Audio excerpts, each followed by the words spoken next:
প্রিয় বন্ধুরা, আমরা যারা একসাথে হাত ধরেছি, আমাদের কাছ থেকে ধরেন একজনই বা দুইজন তিনজন ফেমাস হয়েছে, আমাদের শুনতে ভালো লাগতেছে, গর্ব। কিন্তু যখন ফেমাস হওয়ার পর আমাকে ভুলে গেছেন, ছুঁড়ে ফেলে দিয়েছেন, এটা অহংকারী ভাব আসছে, এটা কিন্তু বেশি দিন থাকবে না। কিন্তু আমি ভাইরাল হইতে পারি না, আপনি হইছেন, কিন্তু ওটা যদি ধরে রাখতে না পারেন, ওটা যদি চলে যায়, আমি যেদিন ভাইরাল হব সেদিন কিন্তু আপনি থাকবেন না। কিন্তু সেদিন কেন থাকবেন না জানেন?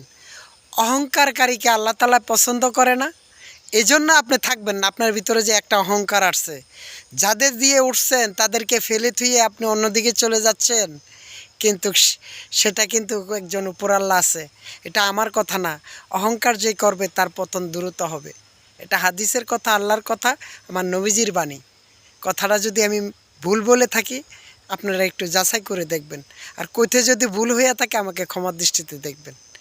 তা আজকে এই পর্যন্তই। আল্লাহ হাফেজ।